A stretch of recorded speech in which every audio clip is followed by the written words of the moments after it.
Welcome to the SwimSwam podcast. I'm your host, Coleman Hodges. Joining me today, Olympic gold medalist, gold medal Mel, SwimSwam co-founder, joining us today for part 3 of his exclusive SwimSwam documentary. At this point, we've got James Magnussen. Hey guys.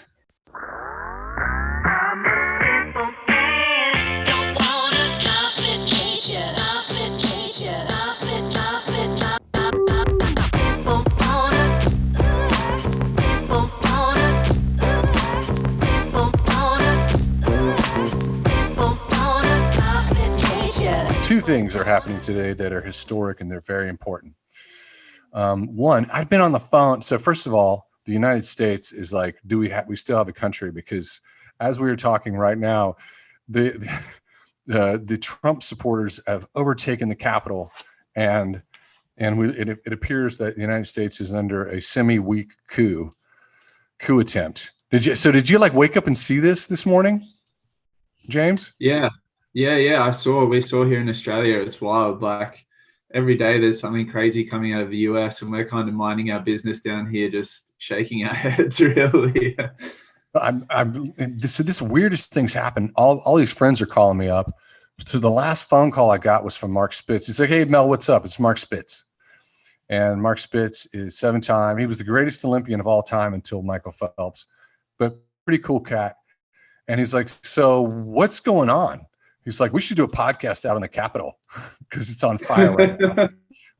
I'm like, "Mark, I would love talking to you. I got to go. We're talking to James Magnussen." He goes, "Oh, I know James." He goes, "Tell James hi." He wanted you to know he said hi. That's awesome. That's so cool. Hi back to you, Mark Spitz. You're a legend. So I forgot where we are. Where are we in the Magnussen? Oh, wait a second. We got to do him solid. If you're on Instagram and you're not following James Magnussen, go to @james.magnussen, @james.magnussen. And if you're not down with it, you got to find out about his habitualequipment.com. This is the company that he launched it during the pandemic, right? During COVID, right at the start of lockdown. So he's the smartest man in the world who launched this business so that you can get swole at home. Is that how it works? Pretty much, yeah, that's it. We do gym equipment for homes and gyms, and it's a great time to get that set up because, you know, it's a weird world we're living in. So you got to stay fit somehow. That's right. And you can see just how swole, how buff James Magnussen is. As buff as you're getting, man. Do you like ever jump in the pool and like pop off a 25 or 25 meters, something just to see if you still got something there? Yeah, so I did a relay race with my old swim team, sort of early to mid last year, and it was a 10 by 50 meter relay race. So it's like a thing here in Sydney, New South Wales, and the prize for winning the relay is beer mugs, these big beer mugs. So it's very coveted. And I went 10th in the relay, and we were just behind at the time, and I actually dropped a 21.4 split. Long course or short course? Long course. What are you doing, man? You're like, I've had enough swimming. I'm just gonna swim for beer mugs now. But I mean, if you're dropping times like that, you could be thinking, maybe don't swim for beer mugs. Maybe swim for actual medals. Yeah, and I hadn't trained like at all, and I guess like conversion rate, it would have been probably one of the fastest swims in Australia that year, probably, you know, top 10, 15 in the world. But 50 freestyle is more my go now. The 100's too far. Is the gold mug, is it gold plated? What is it? Is this a good looking mug, or is this like an ugly mug? What are you racing for? No, it's just the normal mug. But actually, so the club I was swimming for at the time is an all girls school. But there's a few guys in the sort of senior squad, senior group of that. And in this 10 by 50 meter relay race, we were racing an all boys school that does scholarships for swimmers. So it was like the all girls school versus the all boys school, and it came down to the last leg. So I had to pull something out for the guys, or for the girls actually. Yeah, so it's pretty cool. That is let's get into it. Let's get into the history. Where did we stop? We stopped I it. think we were around the 2013 World Champs just after that. Yeah, just after that. And so let's bring it back to the narrative. You get back on top. You're a world champion in the 100 free again after Barcelona. And where do you go from there? Yeah, so it was a little bit of a difficult one because for me, Barcelona was about righting the wrongs of 2012, in my opinion, getting the things right that we got wrong in London, nailing that process, nailing that preparation, and just proving that I was the premier sprint freestyler in the world. So it was a funny feeling coming off the back of Barcelona because it was like, right, mission achieved. I'm back on top, but there's still 3 years to the next Olympic Games. And that was after Barcelona, there was only one thing left for me in swimming, and that was to win an Olympic gold, which is a little weird position to be in, but it was like, right, okay, now we have to refocus on the Rio Olympics, and that was kind of the only goal left. So it was a bit of a strange time, and we're in a little bit of a limbo with training. Do you have a bit of time off after that? It was such an emotional high. It was a real emotional kind of journey to that World Championships, given what had happened in London. And I felt quite flat off the back of that World Championships. And we basically didn't have any time off. We got straight back into training really hard and just refocused straight away on the Rio Olympics. So it was a bit of a strange time. And I feel like in hindsight, we should have stopped and celebrated that achievement, but it felt like more of a necessity rather than an achievement. It's like, we have to win this World Champs. There's no two ways about it. We've got to get it done. I got the job done, and then it was straight back into really hard training. So it was a little bit of a funny transition compared to what you would normally do if you won a world title. And you'd probably sit back and take stock and celebrate and enjoy that moment a little more. 2014, we're in 2014. So you're coming off of 2013 World Championships, and you hit it hard. Is that correct? Yeah. So sort of back into 2013, early 2014, we went with this theory that let's race heaps this season. Let's go to every state championships in Australia. Let's go to all the cities. Let's do all these races. And in between, let's just train really hard, keep training hard and keep racing and see what we can do. And I did something like, I want to say 14 or 15 47-point 100 freestyles within probably a 6-month period. Just every time I got up and raced, I'd swim 47-point, and it was crazy. And the weird thing was, I'd drop a 47.7, and the next fastest in the race would be like 50-point. There'd be barely anyone in the crowd. We're just going to random meets, just dropping 47 points. And I'd get out of the water and everyone would be like another 47-point. And it was a really weird feeling. And I was on such a roll at that point. I remember a couple of specific races. I was single at the time as well. So it was, a little bit of a busy time in my life in terms of I was still partying a bit and stuff. And I remember one time we went down to Melbourne, and I was out all night the night before the 100 free. I mustn't have got home, or gone to bed until quite early in the morning. I get up the next day and roll out, swim the heats, swim like 50-point. Just cruising. My coach put the rocket up me. The other boys who knew I'd been out all night were like, dude, you've been swimming so fast. I was like, it's sweet. Watch this tonight. I rocked up that night and went 47.7, and I'd been out the whole night before. And everyone was just like, what the heck? This guy can do no wrong at the moment. I think there should be an award for an accomplishment like that. There should be an unofficial award. That's better than a world title. Yeah, it was so weird, right? And the year before, I'd won the world titles in 47.7, I think. I think 7. Yeah. Yeah. And it was kind of this weird flow I was in where every time I got in the water, it was just bam, 47, 47, 47.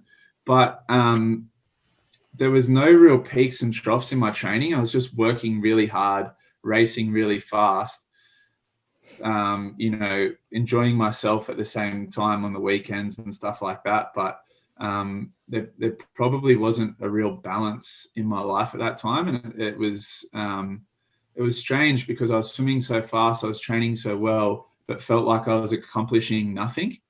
And it was a really strange time for me, in that the only thing I felt that could really fulfill sort of that desire to win that I had was an Olympics or a World Championships. Like, I had this weird feeling of, no matter how many 47s I swam, and no matter how many times people said, that's crazy, I was like, I feel like it's not really an achievement at the moment. So it was a really strange time for us. And then I came into the Commonwealth Games. So we have a Commonwealth Games every 4 years, mirroring the Olympics. Came into the Commonwealth Games trials. I'd swum all these 47s. I was like, I think I might break the world record here at these trials. And I swam pretty well in the heats and the finals. I felt really good. I was like, right, I'm going to break the world record. And in the final, I actually did one of those turns where you kind of miss the wall and you're flailing off the wall trying to get that butterfly kick going again.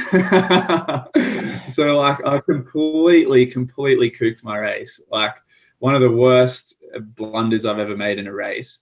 And I think I went like 47.8 or something, like completely stuffed up my race. 47.9, yeah. So completely stuffed up my race, cost myself heaps, and went 47.92. And I was sitting there after the race, I was like, damn, that was probably, if I had got that turn right, that was probably a world record there tonight. Like, damn it. And I was really pissed off with myself. And my coach at the time, like, gave me one of the biggest roastings. I think we had a pretty big argument after that. I don't think we spoke the rest of that meet. I went through the 53 and a couple of relays and stuff, and me and my coach weren't even speaking. So it was a really, like, just this time when I should have been like celebrating everything and being like, oh, well, 47.9, like, still a 47. There's only like 2 or 3 other people in the world that are dropping these times on any sort of regular basis. But it was just, nothing was celebrated. And then I came into the Commonwealth Games like, what's my goal here? Like, no one else in the Commonwealth is swimming that fast. I think Cam McAvoy was just starting to emerge, and he was swimming really well. But for me personally, it was a kind of, it felt a little bit of an aimless season. So it was a weird one. It's funny. It's funny in 2004. I'm sorry, you always see people mid-quad. They're mid-quad, and they appear lost. And we see this over and over with elite athletes. I remember when we were in mid-quad with Phelps once, and it seemed like Bob Bowman, his coach, was chasing him around deck. And they were so close. They were like father and son. They're so close, and there was a little bit, it seemed kind of snarky between them, and there was some drama going on. And like, Phelps was just like, he would still win some races and then do his interviews, and he wasn't really looking at anybody. And I do think that everybody suffers in the Olympic movement with that period of time. I call it the Great Sahara Desert. You're out there wandering around, and it's like you don't see an end in sight. It's kind of depressing. Did you think there was some depression that year? Yeah, I think, look, there was a few things going on. So like I said, I was single. I was living on my own, which I think probably isn't a really healthy thing for an athlete. I was living on my own. I was sort of indulging in the finer things in life.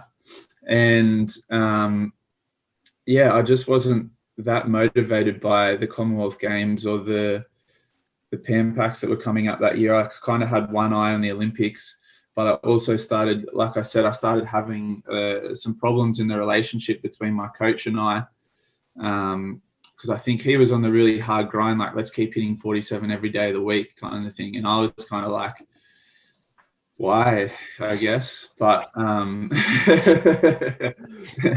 I think it's one thing we all probably have learned out of the back of that, is that you've got to ride the ebbs and flows of that Olympic cycle. You can't be up forever. And it was probably a result of London that we came off that and were like, let's just win every single race for the next 4 years.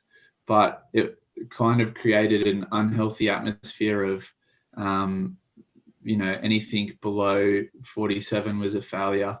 And I just was kind of walking this tightrope of perfection and disaster, I think, both with the relationships in my life, but also my relationship with swimming and how I felt about the sport and racing and training.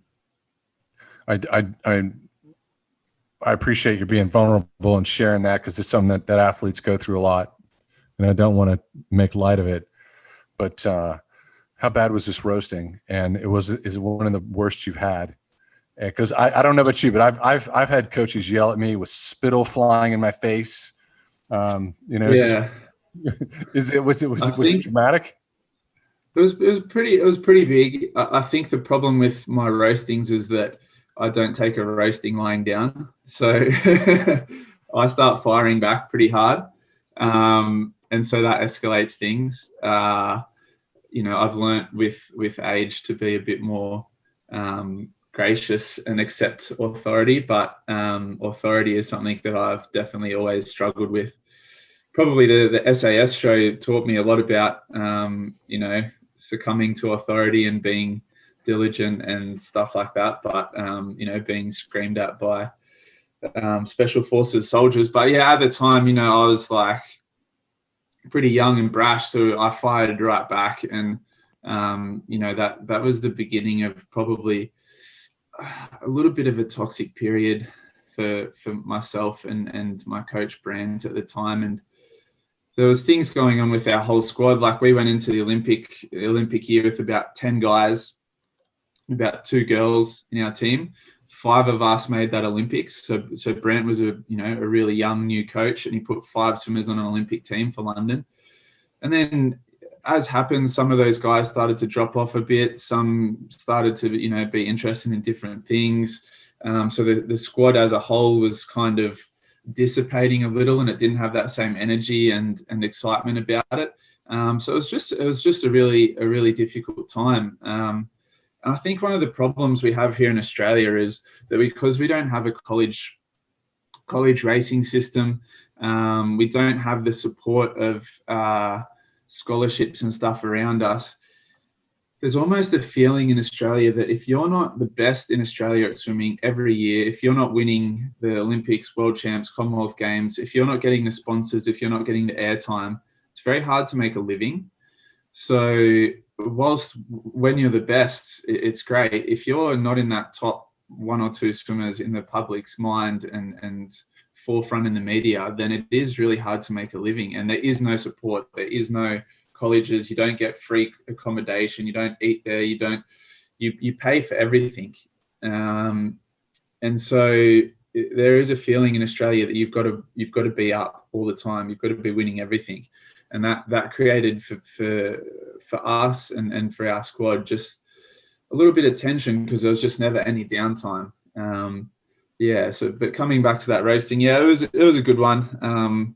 Probably the silent treatment that followed hurt me worse. That's something that I struggle with more than the confrontation. I don't mind a bit of confrontation and getting things off my chest, but the silent treatment that followed was probably the thing that got under my skin more. I've been hogging him the whole time, Cole. I'm so sorry, Coleman. That's fine. I mean, so you get to, you have this Commonwealth Games trials that is kind of all over the place. And then you get to the Com Games, and I mean, take us through that meet in terms of where you were at up here. Yeah. So we went for the same theory again that year going into the Commonwealth Games. Let's go to Europe and let's race for the major meet. Mm-hmm. So we went to Europe again and started doing a bit of racing, but there was also a little bit of traveling. And it was at that time I got my first ever injury. So I got this back injury that started flaring up. and I started struggling with this back injury, just with general life, like sleeping, getting out of bed, tying my shoelaces. Like my back was really starting to like stress me out. I raced at the French Open over there and still won the French Open, but was like in a bit of pain. Then I was coming into this Commonwealth Games. I was like, damn, like I'd peaked in January in Australia, and it's now August, and my back is killing me. Is it a product of overworking, racing too much?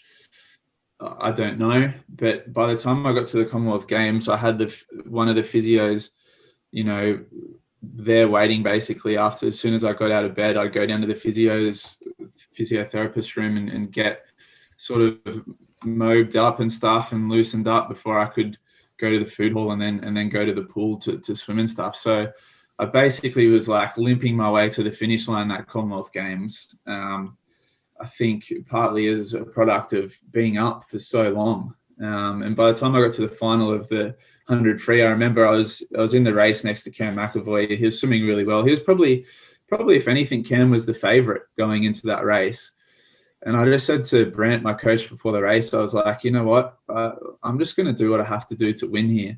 Like, I've swum long enough now. I know how to win a race. I was like, I'm going to sit just on his hip. I'm going to wait till the last 10 meters and I'm just going to beat him. And for Cam, he was a young swimmer. He probably didn't know how to handle that pressure. He's got me sitting on his hip through the whole race. He probably panicked a bit. And I just did what I needed to do to win. And I won that Commonwealth Games. I did exactly what I said to Brent I would. I think it was slow. Like, it was a really slow race. And we kind of got out of the race. I was like, yeah, I won. It wasn't like the hardest. I didn't even exert myself as much as I had in other races because I just went in there with this mindset. I'm just going to do enough to win. And we went through that Commonwealth Games. I think I won 4 medals at that Games, but kind of the biggest thing coming out of that Games was the injury. And we were all starting to like stress a little because this was the first big injury I'd had. And then we had about a 2 or 3 week turnaround straight away to the Pan Pacific Games. And they were here in Australia. And so the Australian coaches, and I kind of got back and my back was getting worse. I came back to Australia and I thought, you know what, I'm probably not going to be ready for this Pan Pacific Games. I mean, Pan Pacs were a big thing back in the day, I guess, but for us now here in Australia, they probably don't mean a lot. Probably the same for you guys there in America. It's not really a meet we target. I don't know. I don't know if people talk about how many gold medals Michael Phelps got at Pan Pacs or yeah, I can see you shaking your head, Mel. I've got a history on I know the history of this event. Okay. We're going to cut in and just give a quick little history. I'd like to know that. It used to be that there was Commonwealth Games was the big thing, and that's a big deal for the Commonwealth, right? That's celebrated. Yeah. Is that correct? It's celebrated. It's a big deal in Australia. Yeah, particularly here in Australia because we go from being small fish in a big pond at the Olympics to kind of the big dogs at the Commonwealth Games.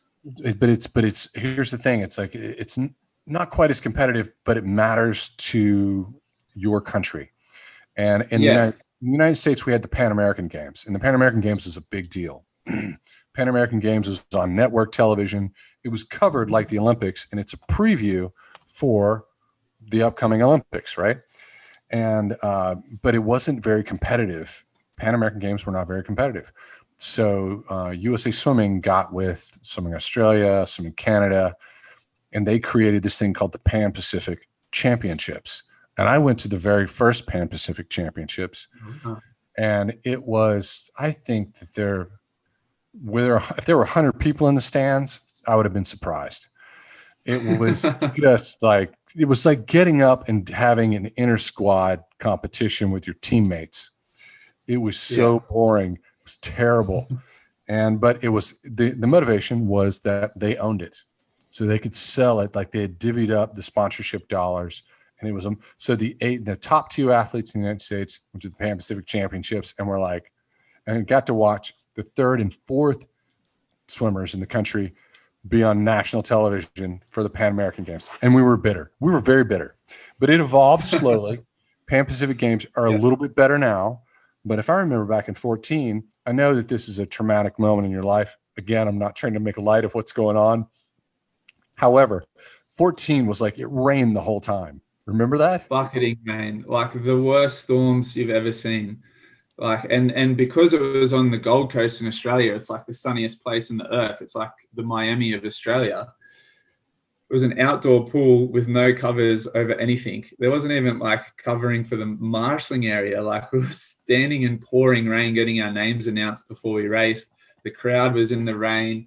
Like, it was crazy. It was crazy conditions. But yeah, for me personally, I guess I don't remember the Pan Pacific Championships growing up, so it's never been something that has been, a huge focus for me. But anytime you represent Australia, you're really proud. But going into that games, I was kind of, I think in my mind, I was just thinking like, I probably shouldn't race. I probably should just look ahead to next year's World Championships. But the people on the team were really keen to have me there. The coaches, they needed me for the relays. We had a good relay team. So I ended up going and seeing some specialists, and they gave me an epidural before I raced to be able to swim, so I couldn't feel the pain. So that's, for those people out there that don't know, it's basically a pain-killing injection straight into your spinal cord that makes your body go numb from about the nipples down.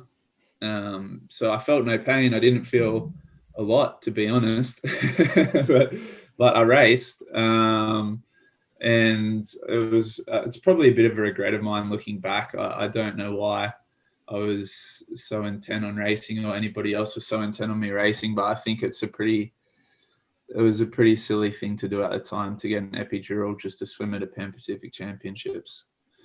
Is there a chance that here's the thing: if you have pain, you have pain for a reason.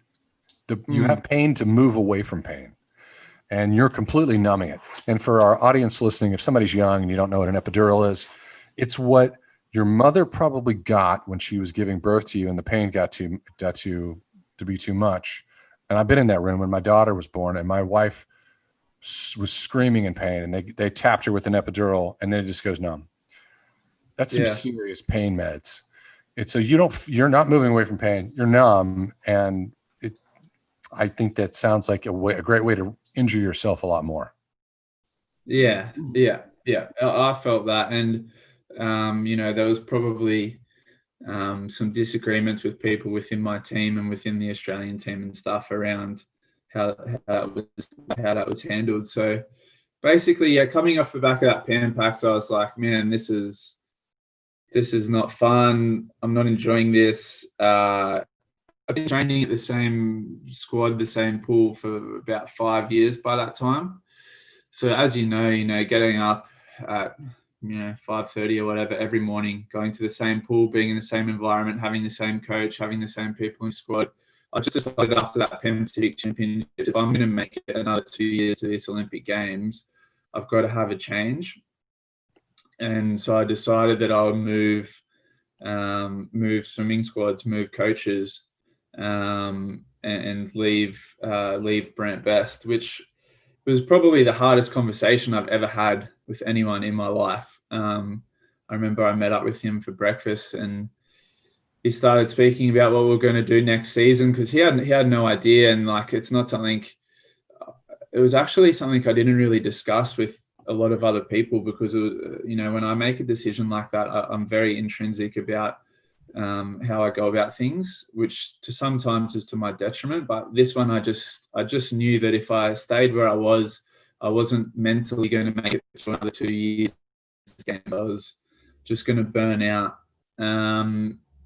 So I sat with Brent and I said, look, I'm going to go to another squad. And that was like devastating for him. It was pretty devastating for me, because he was like a father figure in my life. He'd brought me up from amateur to a world champion, and it was really tough.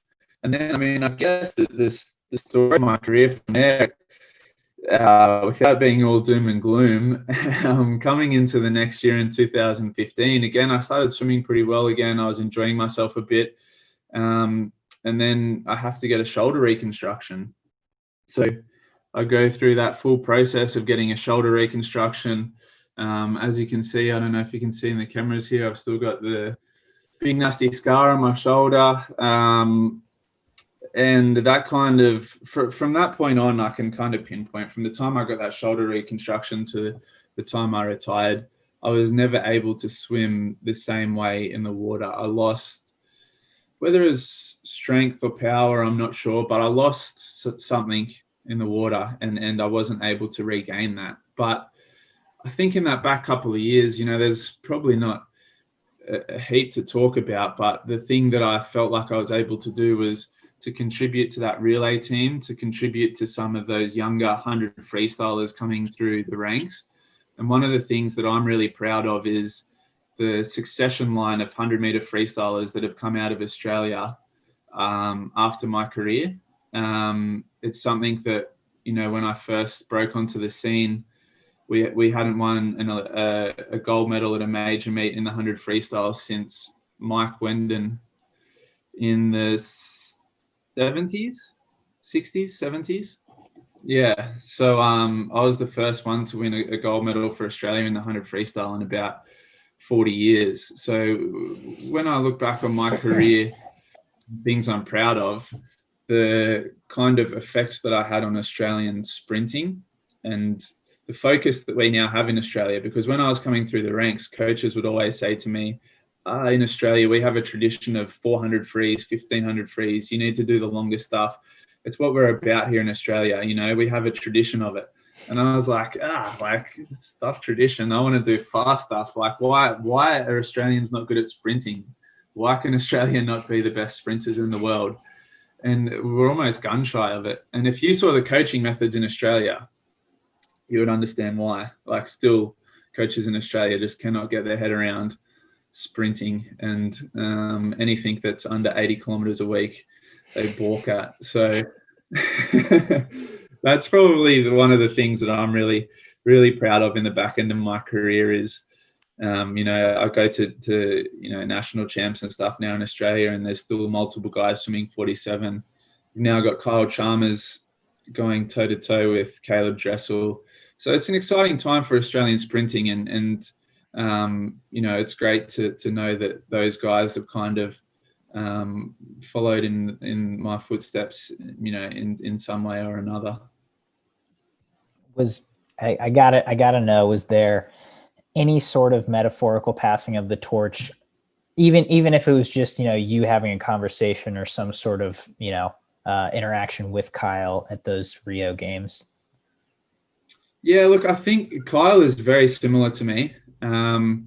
If you ever get a chance to chat with him, he's a pretty confident guy. He's got a bit of bravado.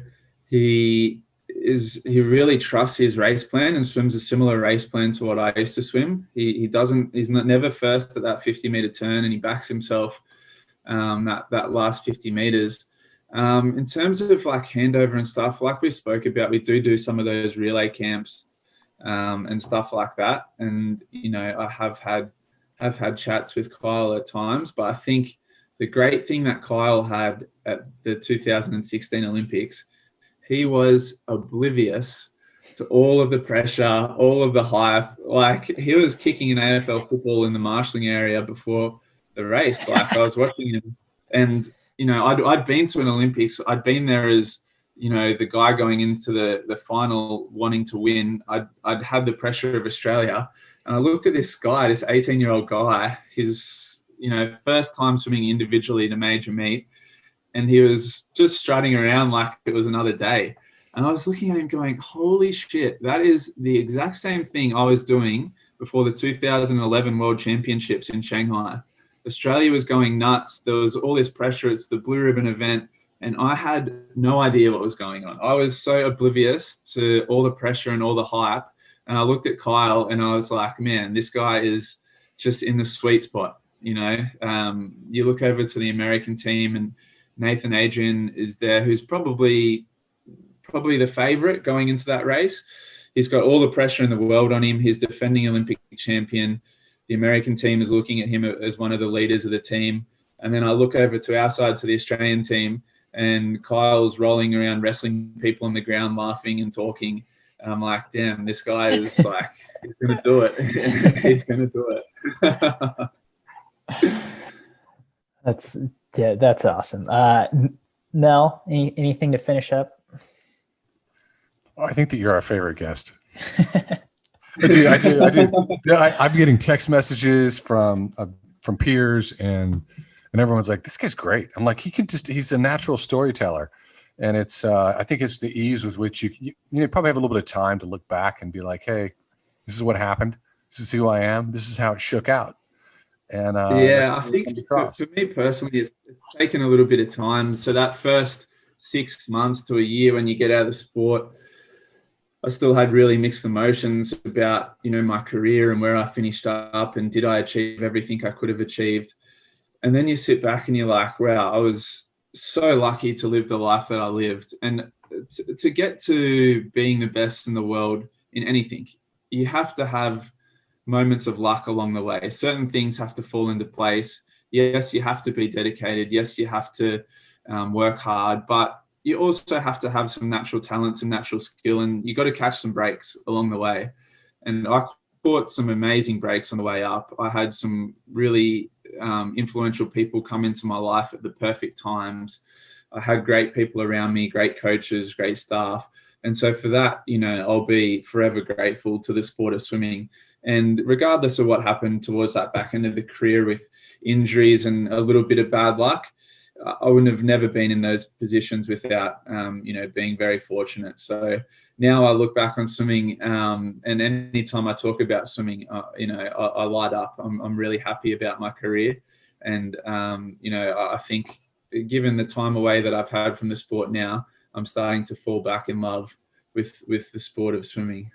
You were among the smartest men in history when it comes to the blue ribbon event, the 100 free. Do you have a prediction for the 2021 100 free Olympic final?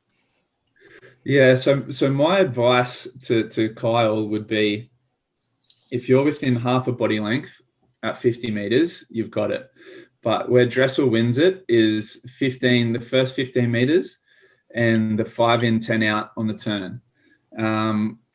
So Kyle, he'll pull away from Kyle on the turn. There's no doubt. His underwater is insane. But if Kyle's half a body length away from Caleb Dressel going into the wall, it gives him probably 3/4 of a body length off the wall, I think he'll win it. The big thing for me is how fast will Caleb Dressel go out that first 50, and how much wash will Kyle be swimming in. Kyle's done it before under similar circumstances. He definitely wasn't the fastest in Rio over that first 50. So I think he can get it done.